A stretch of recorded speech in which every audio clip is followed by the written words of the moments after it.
देखिए, एक sales manager की सेल तभी अच्छी होगी जब वो कुछ डिफरेंशियल लेके आएगा। बाकी लोग जो पीयर ग्रुप है उससे अलग क्यों है। अपने ही टॉपिक को फोकस करते हैं, तो बाकी चीज़ों की नॉलेज को एक्वायर करने के लिए उनको क्या क्या स्टेप्स उठाने चाहिए? So here comes two parts. Number one, how you are being groomed or being trained by your boss, right? And you cannot choose your boss in a corporate, right? So that is also very hack. So आप खुद क्या कर रहे हैं अपने grooming के लिए। और सबके पास आज किसी से पूछो तो एक ही बहाना होता है, मेरे पास टाइम नहीं है। अरे आपके पास टाइम नहीं है, भगवान ने सबको एक ही टाइम दिया है, वही 24 घंटे में से तो आप उस टाइम का सदुपयोग या दुरुपयोग करें वो आप पे निर्भर करता है। मेरे लिए जो सबसे अच्छा मेरा टाइम बीतता है, जो मॉर्निंग वॉक का टाइम होता है, उसमें आप क्या सुनते हो, what is material. So you have two choices. आप बॉलीवुड के गाने सुन सकते हैं, आप जोक्स सुन सकते हैं, आप रील्स देख सकते हैं, या आप अपने वैसा कंटेंट देख सकते हैं जो आपको आपके लक्ष्य तक लेके जाए। पहली बार जब करियर चालू किया तो 2008 का क्राइसिस, और दूसरी बार जब बिजनेस चालू किया तो 2020 का क्राइसिस, और दोनों ग्लोबल स्केल की। तो जब आप क्राइसिस में होते हो, अगेन आपके पास एक ही रास्ता है, इनोवेट। इस टाइम मेरे पास नेचुरल मार्केट भी थी, मैं दिल्ली में था, सब तो सेट ऑफ चैलेंजेस नए हो गए कि मेरा ऑफिस खुलते ही बंद हो गया, हम लोग घर में कैद हो गए। So everything was so very new. So उस समय जो ये डिफरेंशियल लर्निंग थी, इट केम टू मी। अब मुझे समझ ये आया कि if I know something better than the masses, और वो मास के लिए गैप है, so that can be made a business. और वो गैप था फाइनेंशियल लिटरेसी। आप सबका स्वागत है आज इस पॉडकास्ट पे, और आज हम आपको एक ऐसे सक्सेस से मिलवाने वाले हैं जो पैदा तो हुए बिहार में, पढ़ाई करी उन्होंने अपनी दिल्ली में, और बेंगलोर जैसे शहर से, एक अनजान शहर से अपना करियर शुरू किया as a sales person, front line sales person. और लगातार 13 साल में उन्होंने 17 बार प्रमोशन लेकर के सक्सेसफुल करियर निभाया। 13 साल काम करने के बाद जब उन्होंने एक अपने लाइफ में डिसीजन लिया कि अब जॉब छोड़ना है और हमें अपना काम करना है, और वो इस सोच के साथ एक नई करियर की शुरुआत करी, और आज 300 करोड़ से ज़्यादा का एयूएम मेंटेन करते हुए 400 से ज़्यादा परिवार को उनकी रिटायरमेंट और फाइनेंशियल प्लानिंग करके अपना एक सस्टेनेबल बिजनेस इस्टेब्लिश करके एक सक्सेसफुल लाइफ जी रहे हैं। तो उनके बारे में मैं ज़्यादा बात नहीं करूँगा, उनके बारे में वो खुद बताएँगे। तो अब तो सर आपका सब स्वागत है, और इन सक्सेस का नाम है डॉक्टर कुमार गौरव। तो सर आपका बहुत-बहुत स्वागत है आज इस पॉडकास्ट में।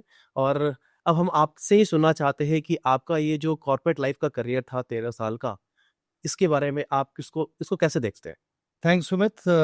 First, thank you so very much for calling me here and giving me this opportunity to speak about myself. Or when I say myself, I represent a community of sales people जो MBA करते हैं बड़े सारे सपनों के साथ, और जो उनकी पहली नौकरी लगती है एज ए मैनेजमेंट ट्रेनी। और पहली दफ़ा सब कुछ होता है, मेरे साथ भी पहली दफ़ा हुआ था। एसी ट्रेन की टिकट, 5 स्टार की ट्रेनिंग, और इसके बाद और इसके पहले का कैंपस लाइफ जिसमें you always feel you are the CEO of a company, you are made to feel that you are organising so many things and so many events you are involved into. And then you get into a land which is totally fresh. You encounter so many things. और फिर उसमें life के अलग अलग stages आते हैं। Everything starts with struggle, everybody has to struggle. So I too had a struggle in the starting time. और मेरा जो वक्त था उसमें 2008 इज रिमार्केबल। जब भी कोई शेयर बाजार के इतिहास की बात करता है तो 2008 उसमें एक क्रिटिकल मोड है जहाँ पे वर्ल्ड ग्लोबल फाइनेंशियल क्राइसिस आ गया था। तो हमने नौकरी की शुरुआत करी और ग्लोबल फाइनेंशियल क्राइसिस आ गया। इसके बाद भी we could sail through it. और ये जैसा आपने बताया कि 13 सालों में 17 hierarchy promotion, it was a life which was also a life of celebrity. I will tell you, when you have a lot of struggle and you come through it and you get multiple promotions, then it was just an awesome life of corporate 13 साल का। और इसके बाद से last 4-5 सालों से मैं अपने बिजनेस को डेवलप कर रहा हूँ, and I am enjoying the next stint as well.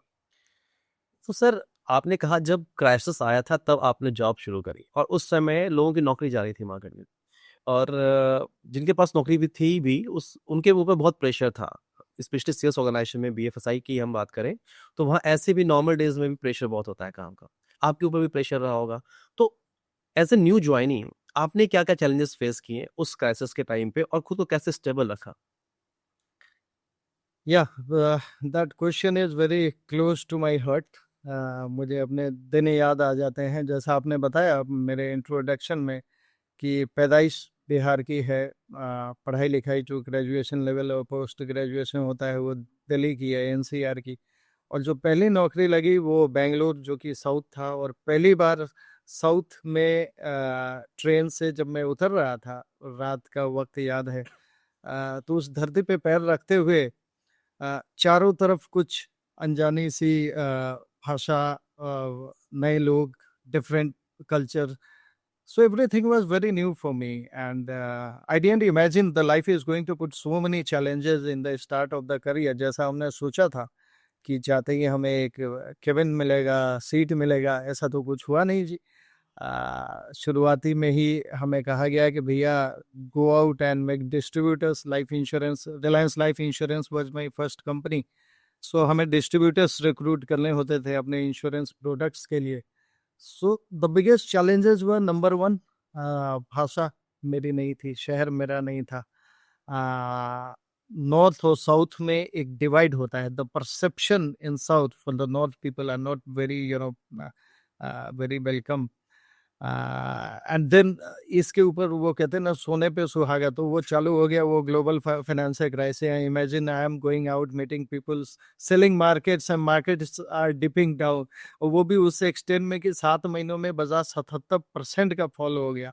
So everything was a bit of challenge, and really it made me crazy for the entire day.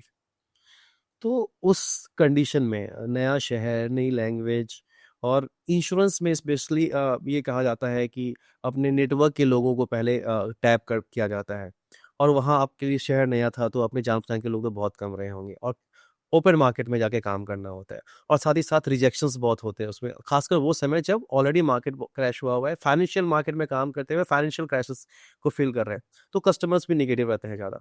आपने और ज़्यादा कुछ ना कुछ देखा होगा इसके अलावा।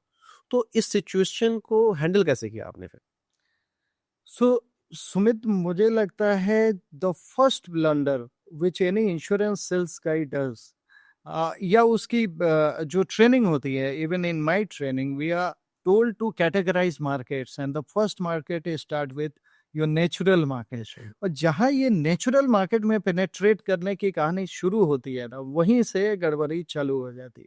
क्योंकि नेचुरल मार्केट में क्या है, अपने सगे संबंधियों को, अपने दोस्तों को, अपने रिलेटिव्स को आप you start approaching them, and then if you are selling a product जो एक काफी पुशी प्रोडक्ट है, कुछ नेगेटिव सा परसेप्शन है, तो जो आपके नेचुरल मार्केट है ये सबसे ज्यादा आपका टांग खींचना शुरू कर देती है। वहां से आपका डिमोटिवेशन चालू हो जाता है।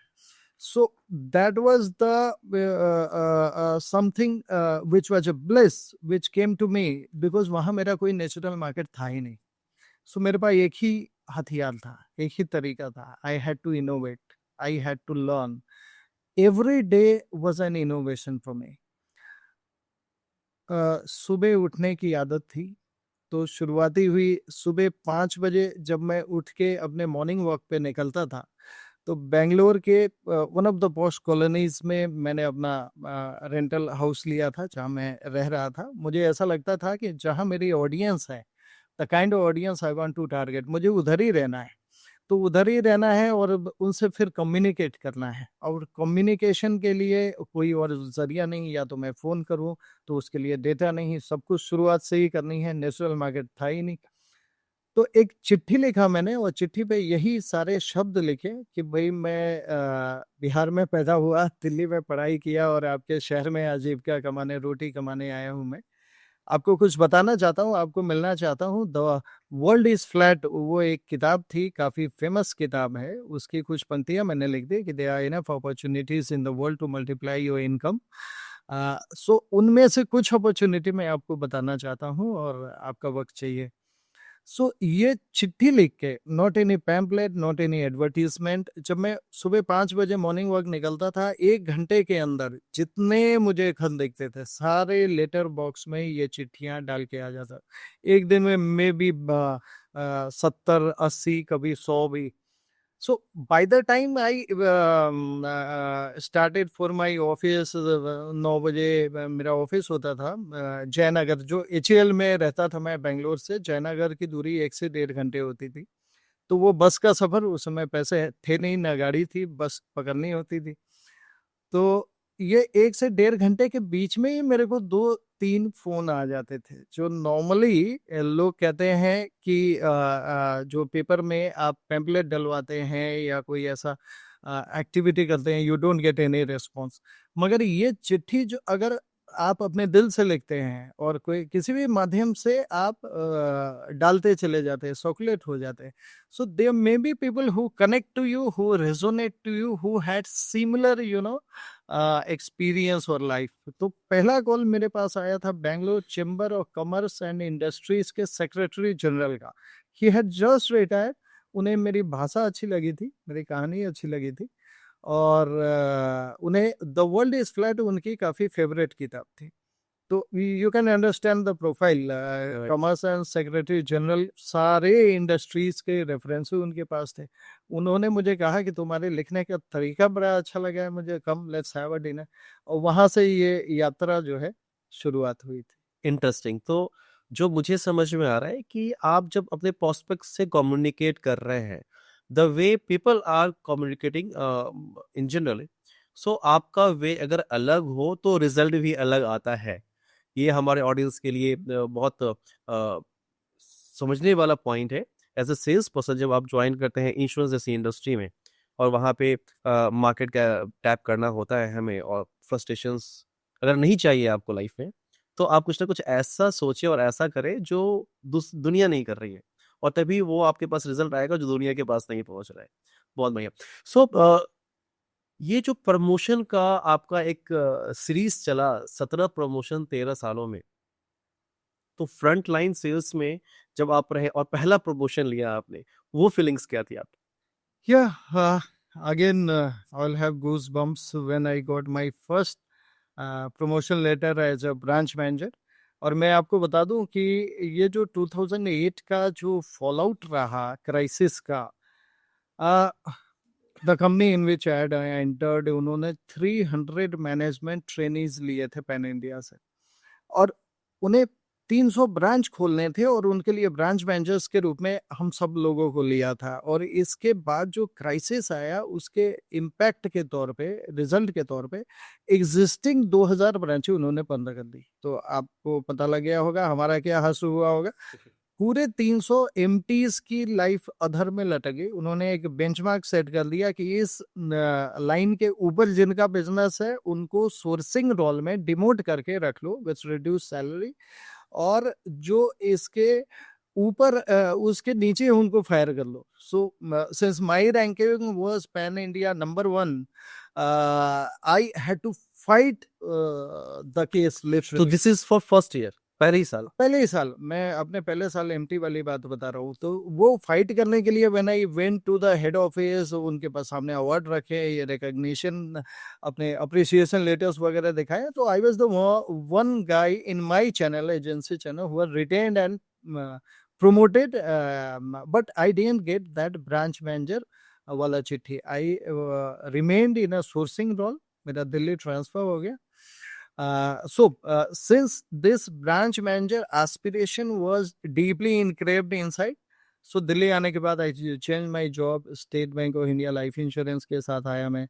और देन यहाँ से ब्रांच मैनेजर की जर्नी में 2 से 3 हिरारकीज होते थे, मगर एक अच्छी बात ये थी कि एक साल में आप 2 प्रमोशन ले सकते थे। So if you are having outstanding, results and you beat the parameters, तो वो एक साल में 2-2 करके ये 4 हिरारकी 2 साल में पार करके जब ब्रांच मैनेजर की चिट्ठी मिली है मुझे, so finally that was the a long deep engraved wish. So it was very exciting becoming a So, branch. Promotion से पहले जब sales person, front line sales person थे, तो आपके अपने इनिशिएटिव्स तो थे ही जो आप करके आप सक्सेसफुल हुए। आपके सक्सेस होने में आपको क्या लगता है आपके मैनेजर्स का जो रिपोर्टिंग में उनका क्या रोल था? Yes, that is also very critical. जब एक एमबीए करके बच्चा आता है और कॉरपोरेट में ज्वाइन करता है, उसके लिए सब कुछ नया होता है। Hand holding him is the most critical aspect. So मेरे पहले बॉस मिस्टर प्रवीण मेनन, जो रिलायंस लाइफ में रीजनल हेड थे, I still remember him and अभी भी हमारी बातचीत होती है। We have very fond memories.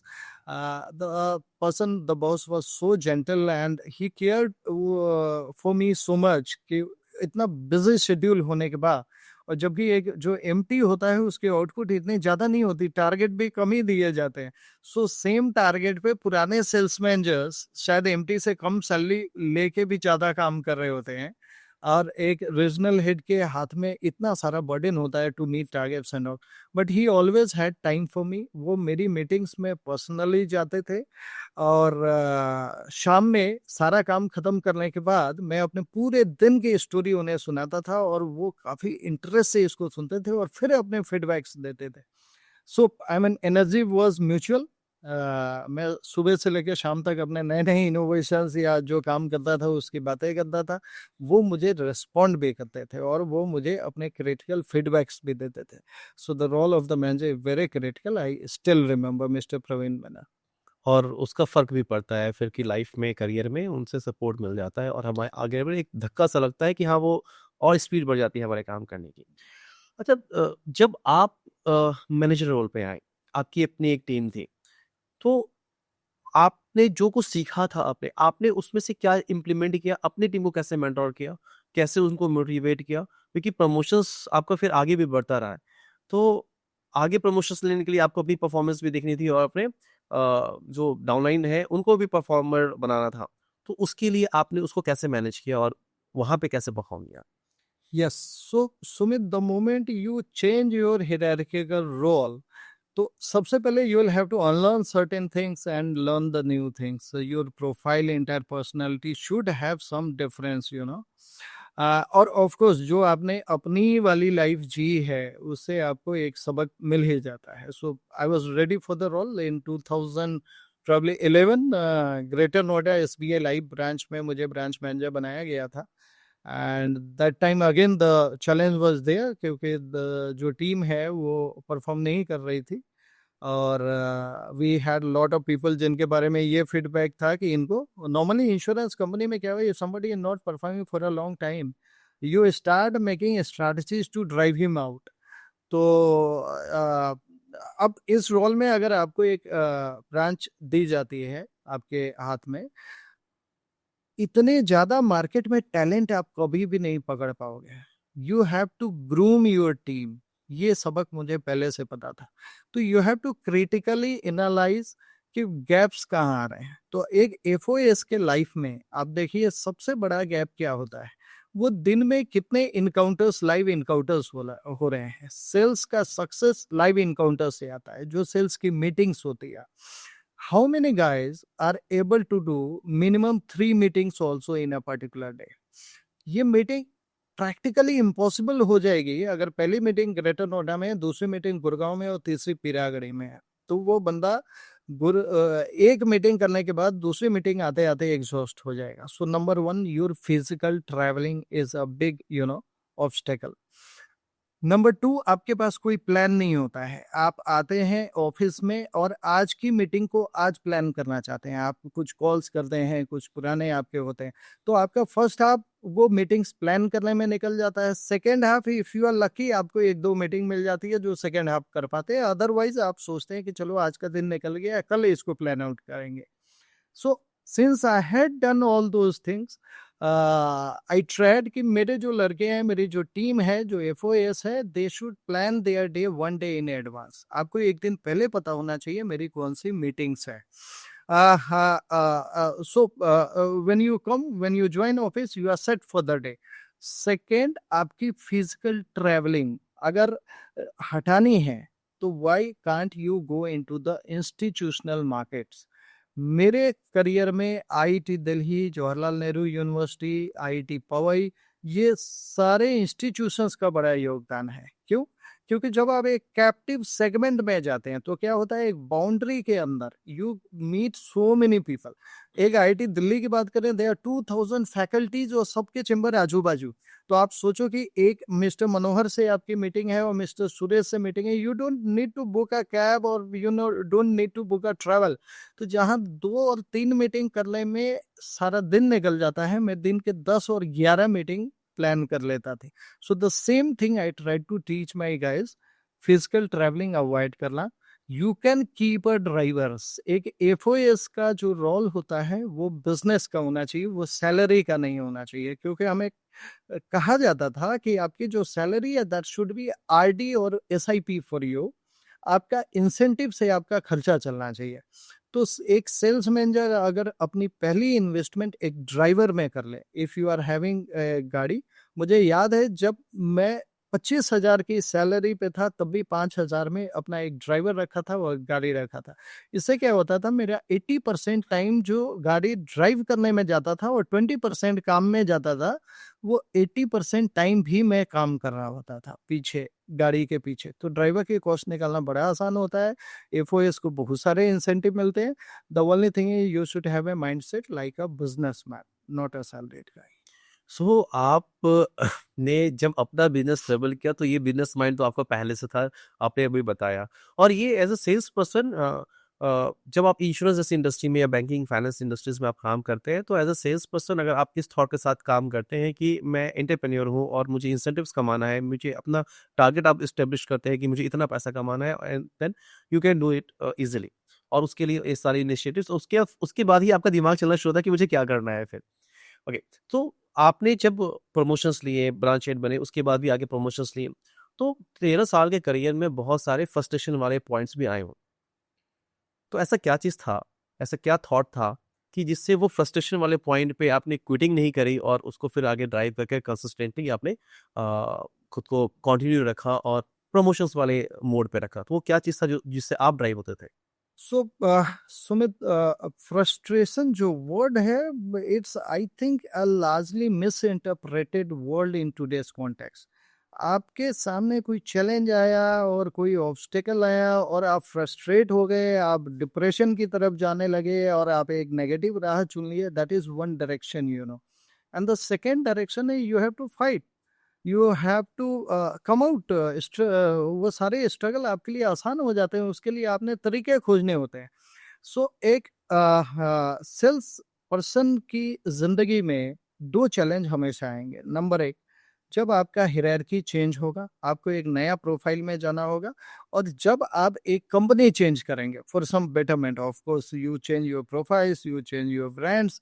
So the moment you change a company, so पुरानी वाली इन्वायरमेंट से आप निकल जाएंगे और नया वाला इन्वायरमेंट बिल्कुल ही अलग होगा। और जो आपने एक्सपेक्ट नहीं किया था बिल्कुल वही होगा। तो मुझे याद है जब 8 साल एसबीआई लाइफ में अच्छे तरीके से बिताने के बाद जब मैंने बजाज ऑर्गेनाइजेशन ज्वाइन किया, Bajaj Allianz. So it was again branch head से रीजनल हेड की profile, 8-9 branch heads. The branch heads average age was double then, और 1.5 गुना तो था ही आपसे ज्यादा। And then there may be some ego attitude issues also, which you have to cover up. So the moment you change a brand, everything changed। और जो मैंने तैयारी करी हुई थी, before anything you do your own set of homework. और जब आप एक्चुअली वहां पे जाते हैं, जब रणभूमि में जाते हैं, तो आपको लगता है कि सारी तैयारी फीकी पड़ गई, क्योंकि वहाँ चैलेंज ही अलग तरीके के। पहले तो हम मेरी बातों को, मेरी एक लेगेसी थी, मेरी एक स्टोरी थी जो एसबीआई लाइफ में मेरी टीम अडॉप्ट करती थी और मेरी बात सुनती थी। जब मैं बजाज में आया था तो लोग मुझे कहते थे ये बच्चा हमें क्या समझाएगा, इसकी तो जितनी उम्र नहीं है उतना एक्सपीरियंस है हमें। तो लोग मेरी डाउनलाइन मेरी बात को सुनते थे, मगर शायद समझते थे या नहीं थे, they always have reasons to defy me. So again अपने मेंटर का role, again I was so lucky to have a mentor like Mr. Amit Dave। Dave साहब को fortunately I had a direct reporting for a interval of time, though अभी वो Tata AIA में he is a very senior officer, CDO हैं वो। So that time he was senior vice president in Bajaj Allianz, and for some time, I mean for 1 year, we had a direct reporting to him. So Delhi में 4 regions होते थे, जिसमें एक reason मैं देखता था, मोती नगर रीजन वो उसका नाम था, and I directly reported mister Dave. So again challenge चालू होता है. दिन भर का काम, और यहाँ हफ्ते में एक दिन दवे साहब से बात होती थी. वो बोलते कम थे, मगर उनके 2 मिनट की बातें, 2 मिनट की फीडबैक असर काफी करती थी. सो वो डायरेक्शन देते चले गए और मैं चलता चला गया. सो again the Bajaj story could be hit. Luckily, I got year-wise promotions. I could address the national seminar or regional heads, and got very good, experience of Bajaj. Great sir. Sir एक मैंने आपकी बात सुनी थी रिव्यूज को लेकर के. जो इस तरह की इंडस्ट्रीज में रिव्यूज होते हैं उस पे आपने कोई बहुत कुछ कहा था. वो एक बार बाकी दर्शकों के लिए आप किससे सुनना चाहते हैं? वो बहुत इंटरेस्टिंग चीज है. सो आप शायद मेरे उस वीडियो को रेफर कर रहे हैं जो मैंने एम्प्लॉय टू ऑनर करके बनाया राइट था. राइट. सो वो कैजुअली मैं अपनी जॉगिंग करके आया था. I was in Langkawi, probably Malaysia के आगे आइलैंड है लंकावी, वहाँ हॉलीडे पे था, तो रैंडमली उसको शूट किया था.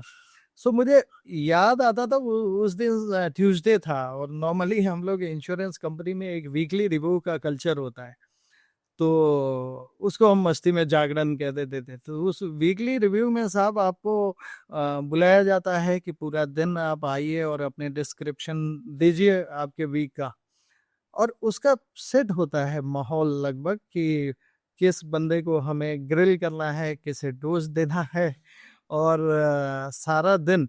अब इसमें एक प्रॉब्लम क्या होती है कि एक टॉप परफॉर्मर और एक बॉटम परफॉर्मर दोनों साथ में बैठे हैं, दोनों का बराबर टाइम पूरा खत्म हो रहा है.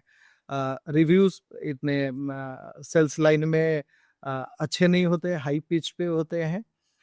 सो it even a top performer gets frustrated and in this weekly reviews. मगर हाँ, ये ज़रूरी भी है, क्योंकि अगर एक जगह पे आके जब तक आप अपने हफ्ते के काम की समीक्षा ना करेंगे तो शायद इम्प्रूवमेंट के एरियाज नहीं होंगे. मगर हाँ, इन चीज़ों को अगर थोड़ा फाइन ट्यून किया जाए, थोड़ा बनाया जाए, तो हमेशा चीज़ें अच्छी होती राइट. सो मैंने दोनों देखा है आपके साथ. आपके रिव्यूज में और जो रिव्यूज की बात कर रहे हैं आप, इन दोनों में क्या डिफरेंस होता है? आप जो अपने टीम का रिव्यू करते हैं, अभी भी करते हैं, आपके पास जो टीम है और पहले भी करते, तो उसमें वो क्या एक्स्ट्रा करते थे कि वो चीजें ना हो? सुमित, रिव्यू के 2 एस्पेक्ट होते हैं. नंबर 1, आपके मिसेस को आपको बताना आप कहाँ गलतियां कर रहे हैं, उसको एनालाइज करना, आपको अकाउंटेबल बनाना. For you have a certain set of targets which you have to comply. So accountability is a must. You will also get punishment for not doing your things. But इसका एक सबसे बड़ा role ये भी होता है आपको ग्रूम करना. जहाँ आपकी लैकिंग होती है, जहाँ आपके मिसेस होते हैं, how you are grooming your team as per your misses. So हमने बहुत सारे इनिशिएटिव लिए थे उस समय. थर्सडे गुरुकुल करके, सो थर्सडे गुरुवार होता है, गुरुजी का दिन होता है, तो उस दिन सिखाने पढ़ाने का कल्चर होना चाहिए. अच्छा, मेरी जो ट्रेनिंग होती थी उसमें मैं खुद सबसे कम बोलता था. नॉर्मली आप देखेंगे हम ट्रेनिंग के लिए बुला लिए, हम काफ़ी एक्साइटेड हैं और लगे हम अपना डिस्क्रिप्शन देने, और सारी भाषणबाजी हमने ही पूरी ट्रेनिंग में कर ली. तो इससे ऑडियंस एक रिपरकशन, या जो ऑडियंस है, जो नई जनरेशन है, उनको लगता है अरे आपके टाइम में तो ये होता होगा, हमारे टाइम में ये चैलेंज है या डिफरेंट, या उनकी पर्सनालिटी ग्रूम नहीं हो पाती है. वो me as a speaker maybe I get groom, मगर मेरा उद्देश्य तो अपनी टीम को ग्रूम करना है. सो हमारी मीटिंग्स में रोल प्लेस ज़्यादा होते थे. हर टीम मेंबर एक कोच होता था, एक टॉपिक होता था जिस पे वो डिस्क्रिप्शन देता था, उसकी वीडियो रिकॉर्डिंग करते थे, वो वीडियो उसको दिखाते थे ताकि उसको क्रिटिकल एरियाज का पता लगे, और इस तरीके से वो उनकी कम्युनिकेशन बढ़ जाती थी, कॉन्फिडेंस बढ़ जाता था. ये कोई नया टॉपिक पे उन्हें जानकारी हासिल हो जाए. Topic was not necessarily the product which you are selling. अब देखिए, एक सेल्स मैनेजर की सेल तभी अच्छी होगी जब वो कुछ डिफरेंशियल लेके आएगा. बाकी लोग जो पीयर ग्रुप है उससे अलग क्यों है, तो जो प्रोडक्ट आपके पास है, अगर आप मान लीजिए एक बजाज एलियांस का प्रोडक्ट बेच रहे हैं, so is it necessary you should know only Bajaj Allianz product? You can also know the similar products from Max Life, ICICI Pru, SBI. You should have knowledge about all the products in the peer category. Number one. Number two, why do you restrict to insurance? You can also go beyond. आपका product अगर market condition से जुड़ा हुआ है, you should be knowing the economy, you should be knowing the stock market, you should be knowing the competing products like mutual fund, PPF, bonds, NCD, fixed deposit. So how much knowledge you have on all aspects of your peer products is going to make the one differential which will excel you there. So हमारी training का part ये सब होते थे. Yes sir, true. एक बात आपने कहा कि कंपटीशन में जो भी प्रोडक्ट्स है उसकी नॉलेज भी चाहिए, साथ में अपनी कंपनी के प्रोडक्ट्स तो चाहिए ही चाहिए नॉलेज में. साथ ही साथ उस सेगमेंट के अलावा जो प्रोडक्ट्स है, दूसरे इंस्ट्रूमेंट्स हैं मार्केट में, उसकी नॉलेज नहीं चाहिए. एक सेल्स पर्सन के लाइफ में उसके ऊपर काम का प्रेशर है, उसको फील्ड में भी भागना है, उसको रिव्यू भी अटेंड करना है, उसको कस्टमर्स की भी गालियाँ सुननी है, कस्टमर को सपोर्ट भी करना है, सर्विस प्रोवाइड करनी है. उसको अगर अपनी नॉलेज अपग्रेड करनी है दूसरे सेगमेंट के प्रोडक्ट्स को लेकर के या दूसरे टॉपिक्स पे, तो आपके तरफ से क्या सजेशन है उनको, कैसे इसको, क्योंकि ट्रेनिंग जो होती है वो एक लिमिटेड होती है किसी भी ऑर्गेनाइजेशन में, वो जनरली अपने ही प्रोडक्ट्स को फोकस करते हैं और अपने ही टॉपिक को फोकस करते हैं. तो बाकी चीज़ों की नॉलेज को एक्वायर करने के लिए उनको क्या क्या स्टेप्स उठाने चाहिए? So here comes two parts. Number one, how you are being groomed or being trained by your boss, right? And you cannot choose your boss in a corporate, right? So that is also very fact. So आप खुद क्या कर रहे हैं अपने grooming के लिए? और सबके पास आज किसी से पूछो तो एक ही बहाना होता है, मेरे पास टाइम नहीं है. अरे आपके पास टाइम नहीं है, भगवान ने सबको एक ही टाइम दिया है, वही 24 घंटे में से आप उस टाइम का सदुपयोग या दुरुपयोग करें वो आप पे निर्भर करता है. मेरे लिए जो सबसे अच्छा मेरा टाइम बीतता है, जो मॉर्निंग वॉक का टाइम होता है, उसमें आप क्या सुनते हो, what is material. So you have two choices. आप बॉलीवुड के गाने सुन सकते हैं, आप जोक्स सुन सकते हैं, आप रील्स देख सकते हैं, या आप अपने वैसा कंटेंट देख सकते हैं जो आपको आपके लक्ष्य तक लेके जाए. So as a earlier I was an insurance professional, now I am a mutual fund distributor, I deal with stock markets and all. So that time, और जब ऑफिस भाग रहा होता हूँ, तो आपकी गाड़ी जब ड्राइव हो रही होती है, वो रास्ते में, या आप मेट्रो से सफ़र कर रहे होते हैं, वो रास्ता, या आप कोई भी कन्वेंस ले रहे होते हैं. So the content what you hear is very important. You switch your content to something which can drive you towards your goal. Morning walk से लेके ऑफिस जाने के टाइम से लेके ऑफिस आने के टाइम, और रात में जब इवनिंग वॉक, तो आपके पास बहुत सारा टाइम है. द प्रॉब्लम इज, पहले कंटेंट स्कार्स होते थे, आज कंटेंट की भरमार होती है. Right. Number one, you are listening the right content. Number two, are you filtering the content as per your goals or as per your direction? ऐसा नहीं आप घुस गए तो आप इतना सारा कंटेंट सुन लिए कि बाद में निष्कर्ष में कुछ भी नहीं आया. So you have to be careful in filtering the content, and you should be listening the right content. So you will always have time for all the training. You can groom yourself. You don't depend on anybody else. Right. So digital platform is a good way to learn आज के date में. और समय जो हम दूसरी चीज़ों में, जैसे आपने कहा कि आप अपने समय पे ड्राइव नहीं करते थे और ड्राइवर रखा था, वो समय इस्तेमाल कर सकते हैं मॉर्निंग वॉक. और आज की डेट में यूट्यूब पे और बहुत सारे ऐसे प्लेटफॉर्म्स हैं जहाँ पे बहुत सारे कंटेंट पड़े हुए हैं, और किसी भी टॉपिक पे अगर हम एक कमेंट डालते हैं तो बहुत सारे उस पर रील्स और अलग फॉरम में आ जाते हैं, तो वो अच्छा चीज़ है सीखने के लिए. तो सर, ये जो 13 साल का करियर रहा कॉर्पोरेट में कहा जाता है कि जितना आपको काम आना चाहिए, उससे ज़्यादा आपको पॉलिटिक्स मैनेज करना आना चाहिए, राइट? तो आपके करियर में भी बहुत सारे ऐसे फेजेस आए होंगे जहाँ पे कॉर्पोरेट पॉलिटिक्स में, उसको आपने कैसे मैनेज किया? सो अब देखो, ये जो वर्ड पॉलिटिक्स है, again it's very miss interpreted word. आप किसको पॉलिटिक्स कहते हो? आप अपनी फैमिली में भी अगर रहते हो, आपके घर परिवार में, तो दो लोगों के बीच में जब तीसरा बंदा नहीं होता है, तो शायद उस बंदे के बारे में बातचीत हो जाती है. वो पॉजिटिव भी हो सकती है, नेगेटिव भी हो सकती है. सो the moment it is negative, you the third guy who is the person who is talked about, he feels कि मेरे बारे में पॉलिटिक्स हो रहा है. And the same thing starts happening at your work place also. हाँ, work place में थोड़ा कंपटीशन होता है, ज़्यादा आगे बढ़ने की होड़ होती है एक दूसरे से. तो you may feel a burden of those politics. So number one, politics को पॉलिटिक्स ना समझना, नॉर्मल समझना कि this is a part of the life. आप अगर तेजी से ग्रो कर रहे हैं तो लोग आपसे इन्वाइट करेंगे, और लोग अगर इन्वाइट करेंगे तो वो सिग्नल होता है कि आप ग्रो कर रहे हैं. वो गुरु मूवी का एक डायलॉग है कि जब तुम्हारे बारे में बातें होने लगे तो समझो तुम कुछ अच्छा कर रहे हो. तरक्की तो कर ये रहे हो. बड़ी अच्छी बातें हैं. तो हमें, मुझे लगता है अगर आप अपने काम पे फोकस करें, आपके रिजल्ट्स अच्छे आए, तो politics will keep on happening and it will dry down with time. So it doesn't affect your growth anyway. You should focus not on politics, you should focus on your work. सो ये 13 साल बिताने के बाद आपने decision लिया एक, और वो डिसीजन तब लिया जब आप अपने करियर की पीक पे कर रहे थे काम, और डिसीजन ये था कि आप उस जिंदगी से बाहर निकलेंगे और अपना कुछ काम करेंगे और अपना एक एंटरप्रेन्योरशिप में आएंगे और वहाँ पे कुछ इस्टेब्लिश करेंगे, और उसके बाद आपने किया भी. बट वो जो मोमेंट था जब आपने ये डिसीजन लिया कि अब समय है ये करने का, तो वो क्या मोमेंट था जब आपने लिया? ऐसा तो नहीं था कि पहले आपने नहीं सोचा कभी कि ऐसा करना है, या उस समय सोचा, तो वो कैसे डिसीजन लिया आपने ये चीज़?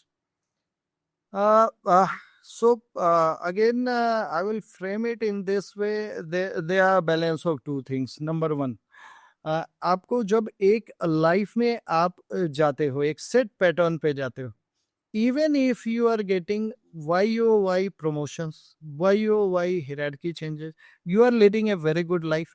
At certain point of time, वो एक रूटीन बन जाता है. अब हर साल आपको एक सैलरी हाइक मिल रही है, आपको एक प्रमोशन मिल रहा है, आपकी चर्चा चारों तरफ हो रही है, और ये चीजें जब 8 साल, 9 साल, 10 साल, 12 साल हो जाए, इसके बाद क्या बचता है आपके लिए? Is there something beyond? क्योंकि वो लाइफ तो नॉर्मल हो गई है.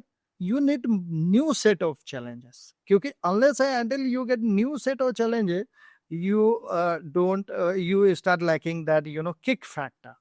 सो जब मुझे लाइफ में ऐसा लगा कि ये चीज़ें मेरे लिए रूटीन हो गई है, अब ये promotion, salary hike, target accomplishment, ये चीज़ें अब नॉर्मल हो गई है, देन किक नहीं आ रहा था.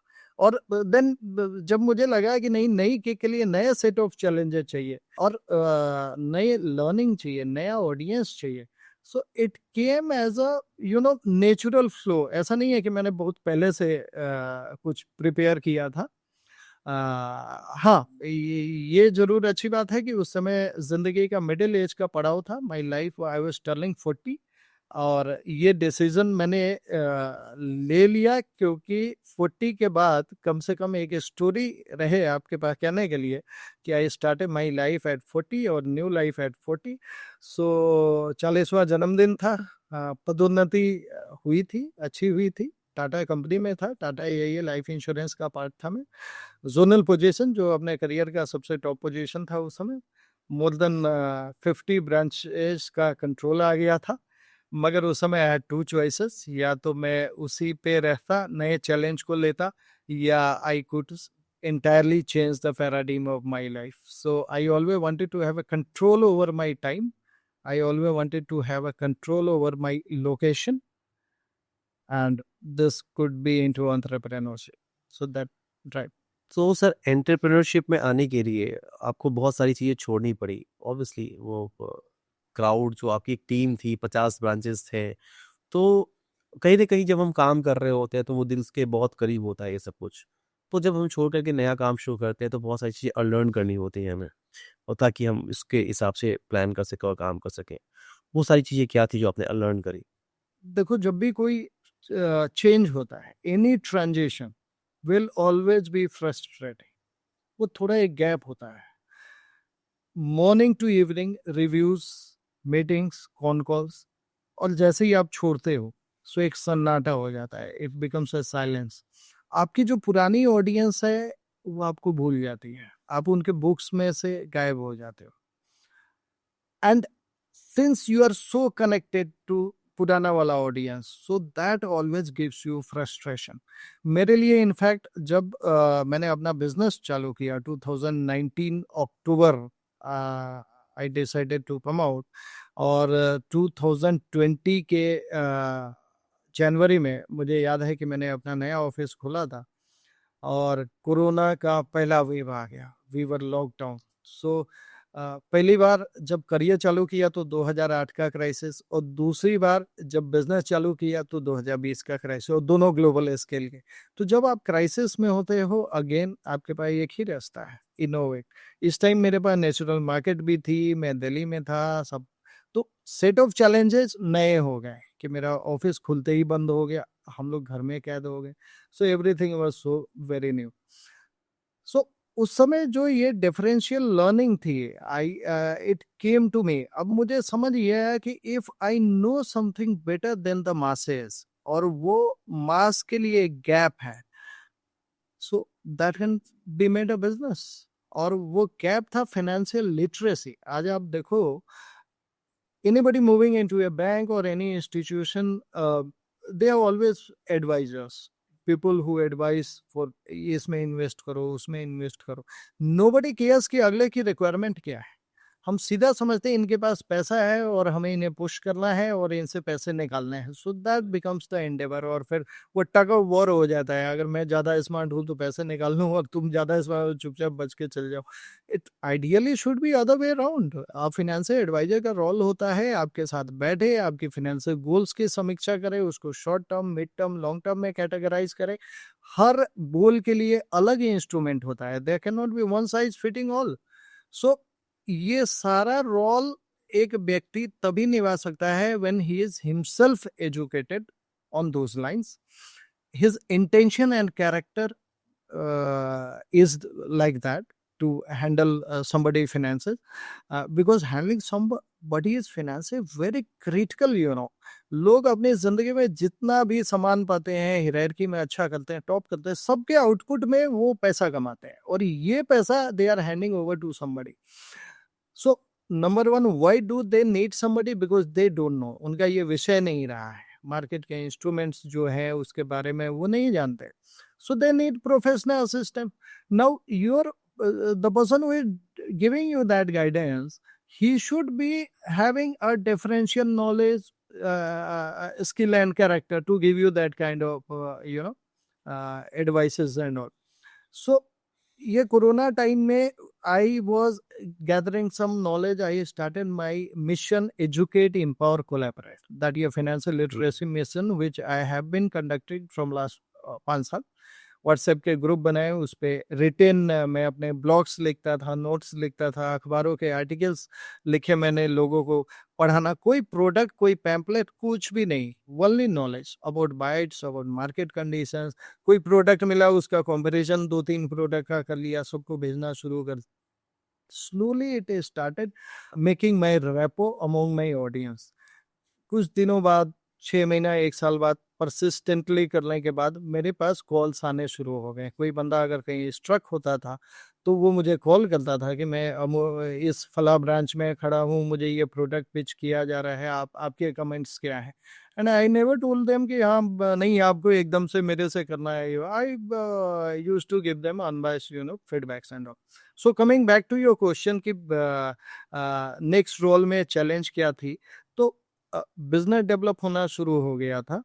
जो हमारा फिगर्स थे सैलरी के, वो पहला होता है आप कब मैच कर पाते हो उसको अपने बिजनेस में, वो तो हो गया था। मगर लाइफ का जो सुनापन है वो बहुत ज्यादा चरम सीमा पे था, क्योंकि आपके टारगेट्स मीट करने के बाद there is nobody to talk even. And सबसे बड़ा फ्रस्ट्रेशन क्यों होता है, आपको ये रेस्पॉन्स, आपको बातचीत अपने पुराने ऑडियंस से करनी होती है, जो पुरानी ऑडियंस आपको भूल चुकी होती है, उनके बुक से आप गायब हो चुके होते हैं। So again the bigger understanding for every entrepreneur और for everybody switching their roles into life says, आपकी ऑडियंस बदलने वाली। Don't feel very emotionally connected to the last audience. अब आपकी ऑडियंस नई होने वाली है, आपका जमाना नया होने वाला है, आपकी दुनिया नई होने वाली है। So now I am MFD, obviously MFD fraternity is my audience, my clients are my families, my team who is working with me, they are my family. So the moment you understand कि आपकी ये दुनिया जब बदल गई है, you start living in new world with your new audience. So सारी frustration गायब हो जाती है. गायब हो जाती। सो जब आप इंश्योरेंस से निकल के आए एंटरप्रेन्योरशिप में, सो आपने सबसे पहले तो अपना जो nurturing money private limited firm है उसको एस्टेब्लिश किया, आप उसके फाउंडर और डायरेक्टर हैं। उसमें आप म्यूचुअल फंड डिस्ट्रीब्यूशन भी करते हैं, साथ में और इंस्ट्रूमेंट्स में भी डील करते हैं। आप कुछ इंश्योरेंस कंपनीज में सीओटी, टीओटी लेवल पे भी रहते हैं हर साल कुछ ना कुछ। बहुत बड़ा रिकॉग्निशन है वो इंश्योरेंस इंडस्ट्री का भी, साथ में म्यूचुअल फंड इंडस्ट्री में भी आप रिकॉग्निशंस लेते हैं हर साल। और भी इंस्ट्रूमेंट्स में डील करते हैं। आपका जो ये लिटरेसी है, फाइनेंशियल लिटरेसी, वो बहुत अच्छा इनिशिएटिव्स है लोगों के लिए, ताकि आज जो मैं समझता हूँ कि जो हमारे पेरेंट्स थे, जो वो एज था उनका, उस वाली जनरेशन में जो ट्रेडिशनल वे था इन्वेस्टमेंट सेविंग्स का, वो करते थे। हमारी जनरेशन ने पेज़र से लेकर के देख लिया है अभी तक 5G का कनेक्शंस में, और इस बीच में डिजिटल प्लेटफ़ॉर्म पे भी बहुत सारी अवेयरनेस आई, और गवर्नमेंट का भी बहुत सारा उसमें इनपुट रहा कि बहुत सारे अवेयरनेस प्रोग्राम्स फैलाए म्यूचुअल फंड्स को लेकर के। एड्स आने शुरू हुए, तब लोगों का रुझान भी इस तरह आया।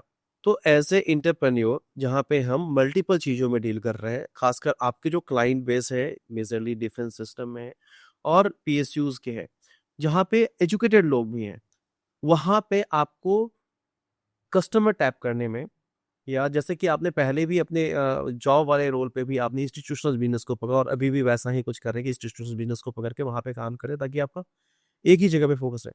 तो क्वेश्चन है मेरा कि जब इस प्रोफाइल पे आज काम कर रहे हैं आप, जहाँ पे आपके पास 300 करोड़ से ज़्यादा का एयूएम मैनेज कर रहे हैं, इतनी सारी फैमिलीज़ को आप फाइनेंशियल सपोर्ट दे रहे हैं, फाइनेंशियल सपोर्ट का मतलब फाइनेंशियल प्लानिंग में, तो वो क्या-क्या डिफरेंसेस हैं जो पहले के जॉब में करते हुए आपने देखा, और अभी जो कर रहे हैं उसमें क्या डिफरेंस लेके आए आप?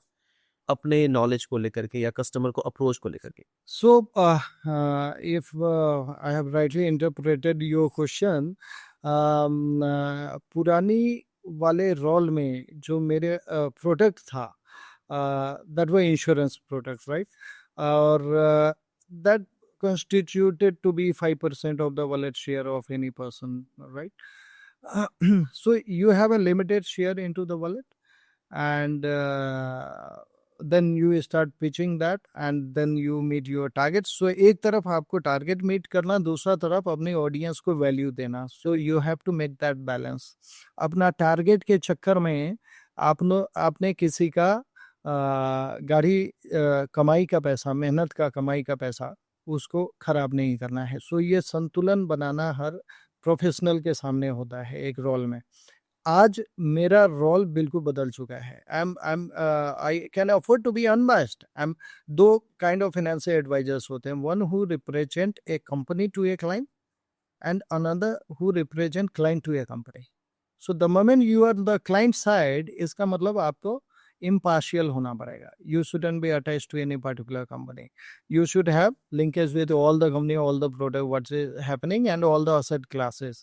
And number two, आप की जानकारी और आपकी जो नॉलेज है वो सिंक होना चाहिए बदलते हुए ज़माने के ऊपर, कंडीशंस के ऊपर.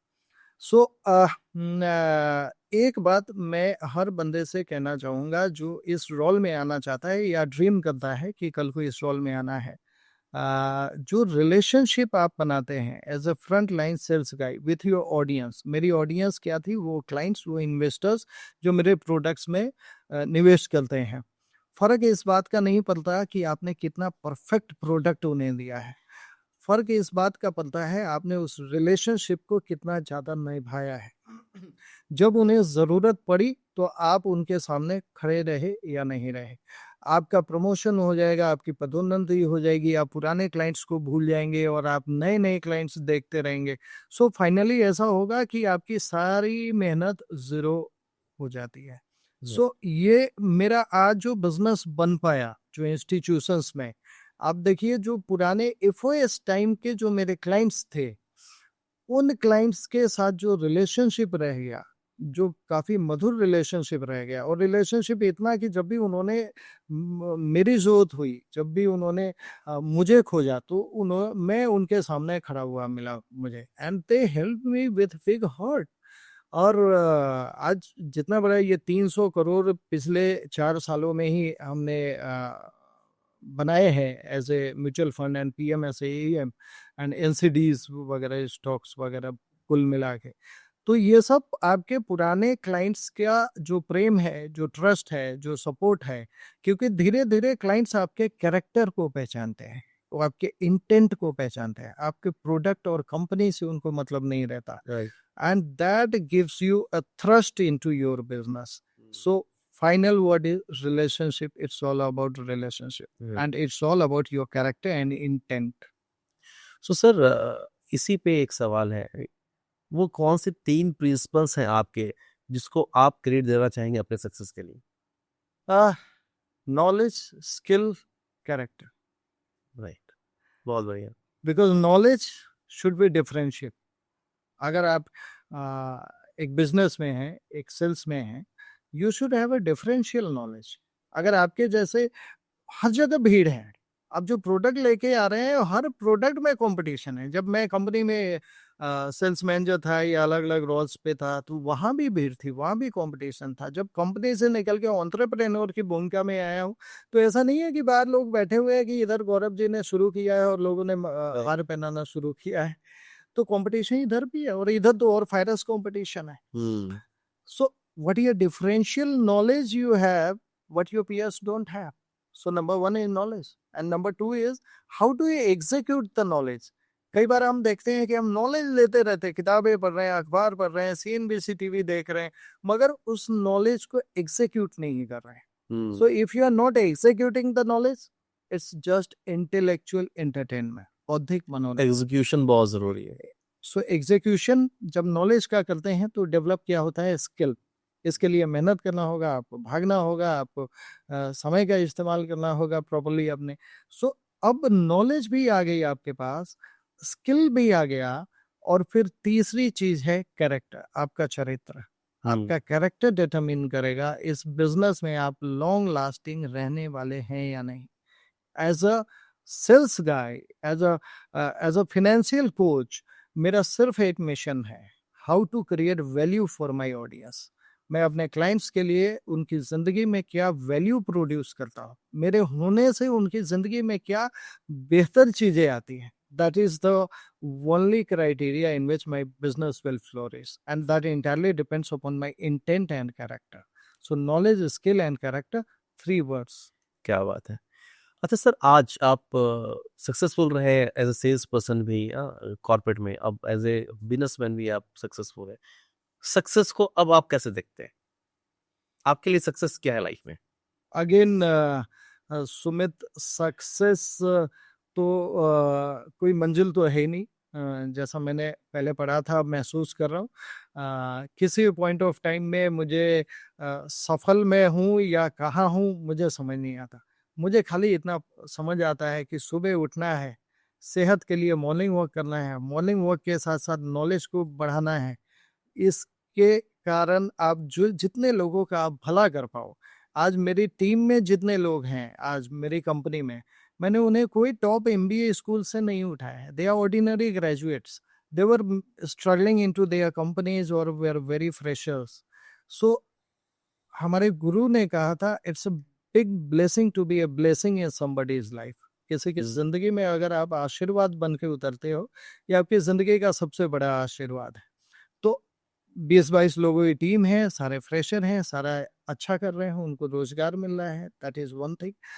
400 क्लाइंट हैं, 400 परिवार हैं, उन परिवारों का एक हिस्सा मैं भी हूँ। I try to be a part of my clients family. उनके सुख में, उनके दुख में, उनके हर चीज़ों में मैं ट्राई करता हूँ how I can create some value with my knowledge. So it's an ongoing journey. How much value I am creating for my audience, maybe my clients or my employees or my colleagues or the larger audience. That only is the measure of success. और success कोई मंजिल तो है ही नहीं, ये तो सफ़र है, और सफ़र में मज़ा आ रहा है। बहुत बढ़िया। सर, जो यंगस्टर्स इंडस्ट्री में आते हैं, BFSI में और या इंश्योरेंस कंपनीज में, और वहाँ पे जो स्ट्रगल करके आते हैं और या तो एंटरप्रेन्योर बनना चाहे, इस दो ही कैटेगरी के लोगों के लिए, जो वहाँ रह के सक्सेस होना चाहते हैं या फिर एंटरप्रेन्योर बनकर सक्सेस होना चाहते हैं, उनके लिए आपका क्या मैसेज है? सबसे पहले आपको इस सवाल का जवाब खोजना होगा कि आप रोल अपना क्यों चेंज करना चाहते हैं। Why do you want to become an entrepreneur, right? कई बार ये चीजें काफी फैंसी दिखती है, काफी अच्छी दिखती है, और दूसरों की देखा देखी हम जंप तो कर जाते हैं, मगर हमारा माइंडसेट होता नहीं है। मे बी हम अपने रोल में, जो एग्जिस्टिंग रोल है, अपनी नौकरी है, उसमें अच्छा नहीं कर पा रहे हैं, स्ट्रगलिंग है, और तब हमें लगता है कि नहीं, बाहर की दुनिया बड़ी अच्छी। तो हम क्या करते हैं जी, अपने जॉब को छोड़ के नई दुनिया में जाना चाहते हैं। तो हमें लगता है तब grass on the other side becomes very green.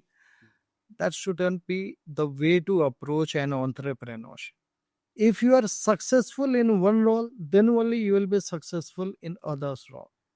So आप जो काम कर रहे हैं उसको अपनी चरम सीमा पे लेके जाइए, उसको आप अच्छे से कीजिए, आप उसको टॉप पे कीजिए। और जब आपको लगे कि नहीं, आपको इससे कुछ और करना है, प्रोफाइल बदलनी है, जैसा मुझे लगा कि रूटीन बन चुका है, वो जो सेट RNR जो इसे कहते हैं, रिवॉर्ड रिकॉग्निशन, जब एक रूटीन बन जाता है और आपको नया किक चाहिए, नई चीजें हैं, आपका इंटेंट, आपका कोई मिशन है, तो आप जरूर आइए, एंटरप्रेन्योरशिप में जरूर आइए। But then what is your value proposition? आप क्या करने आए? You should have this answer before you every time. How many lives you are going to impact? As an entrepreneur, you have immense opportunities to impact uncountable lives, be it your teammates, be it your audience in which you are catering to. So the message is, इसलिए नहीं entrepreneur बनिए क्योंकि अपने role में सफल नहीं हो पा रहे हैं, इसलिए बनिए क्योंकि इसके बिना आप रह नहीं सकते। Very true. यानी कि आप जो करंट रोल में है पहले वहाँ सक्सेसफुल बनिए, और उसके बाद अगर लगता है कि आप इससे और कुछ वैल्यू ऐड कर सकते हैं अपनी सोसाइटी को, तो आप एंटरप्रेन्योर बन करके वो काम पूरा कर सकते हैं। सोसाइटी को भी, अपने आप को भी, अपने आप it's mutual game. Hmm, Today I'm creating value not only for society, I'm also creating value for me. I'm prospering. I didn't imagine so much of free time, cash flow. Everything is better than it was earlier. I had not imagined all those things. Now I am experienced. So when you are creating value for others, आपके लिए value अपने आप बनते जाती है। It's by default. By default पूरा। आपने financial planning के बाद जब पीएचडी किया, रिटायरमेंट में किया, और आपने अभी थोड़ी देर पहले बोला कि फ्रीडम और टाइम को लेकर के, लाइफ में फ्री टाइम हम जॉब करते हुए भी या फिर एंटरप्रेन्योरशिप में भी फ्री टाइम की वैल्यू, फिर आपने थोड़ी देर पहले बात करी थी हेल्थ को लेकर के, हेल्थ जहाँ पे सक्सेसफुल होने के लिए मेंटल हेल्थ और फिजिकल हेल्थ की क्या इंपॉर्टेंस है, इसके बारे में आपकी जो राय है, आप जो फॉलो करते हैं चीज़ों को, उसके बारे में? देखिए, दो ही चीजें हैं, हेल्थ और वेल्थ। वेल्थ बनाने आपने बना लिया और हेल्थ अच्छा नहीं है तो उस वेल्थ का आप भोग नहीं कर पाएंगे। तो वेल्थ के लिए तो हेल्थ चाहिए। और वेल्थ है ना, बनाने का मुझे नहीं लगता, दूसरों की वेल्थ अगर बनाते रहे, आपकी वेल्थ अपने आप बन जाए। राइट। फ्री टाइम का सदुपयोग सबके पास वही 24 घंटे। उस 24 घंटे में आप क्या कंटेंट देख रहे हैं, सुन रहे हैं, कौन सी लाइफ जी रहे हैं, ये सब आपके हाथ में होता है। सो हेल्थ और वेल्थ का एक संतुलन तो होना ही चाहिए। और वक्त तो सबके पास ही होता है। How you are utilising that work, is that is important. Only great. Right. So sir, thank you so much for being here, and doctor Kumar Gaurav थे हमारे साथ, जिन्होंने 13 साल कॉर्पोरेट लाइफ बिताने के बाद अपने एंटरप्रेन्योरशिप लाइफ में भी सक्सेस हासिल किया है, और अपने समाज को और साथ-साथ अपनी लाइफ को भी वो कैटर कर रहे हैं बेहतर तरीके से। तो मेरा मानना है कि जो भी नए लोग आते हैं बीएफएसआई इंडस्ट्रीज़ में, उनको बहुत कुछ सीखने को मिला होगा आज इनके व्यूज़ से। So thank you so much sir. Thank you.